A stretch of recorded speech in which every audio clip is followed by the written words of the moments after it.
नुकताच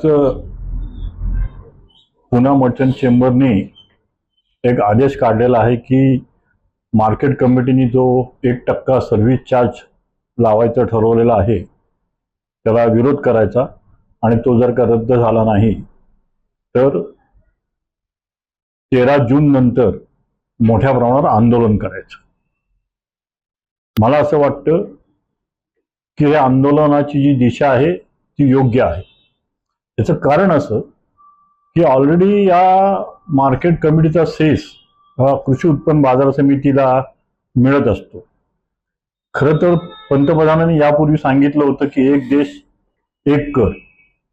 जर का जीएसटी सुरू झाल्यानंतर वास्तविक आता सेस पण रद्द व्हायला पाहिजे होता, कारण अनेक वस्तूवरती शेतीमालावरती हा सेस आहे। हा सेस रद्द व्हायला पाहिजे होता, ती तर राहू दे बाजूलाच।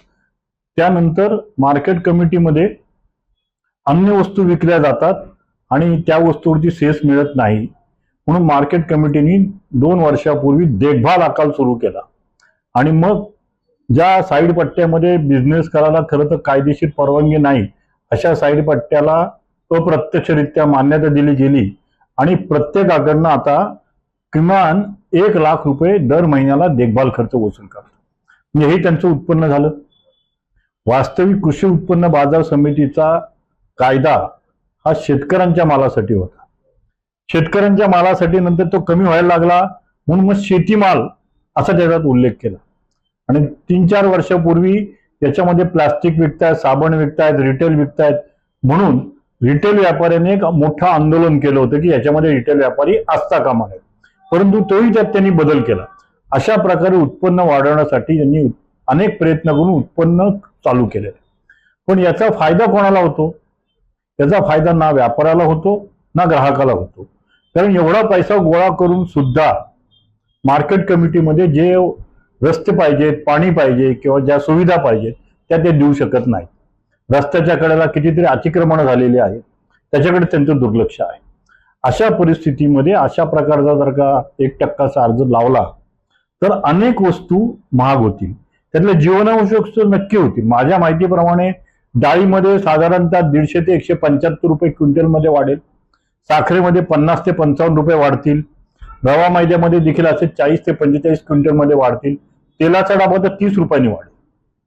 अशा प्रकारे जर का वाढ झाली तर काय व्यापारी त्यांच्या खिशातून देणार नाही, ते शेवटी ग्राहकांच्याच खिशातून जाणार। एका बाजूला गॅसचे दर वाढतायत, एका बाजूला अशा प्रकारची महागाई वाढतीये आणि त्या प्रमाणात जी महागाई भत्ता किंवा उत्पन्न वाढायला पाहिजे त्याप्रमाणे उत्पन्न वाढत नाही, म्हणजे हा शेवटी अप्रत्यक्ष कर जो लावला जाईल हा ग्राहकांच्याच खिशातून जाणार आहे।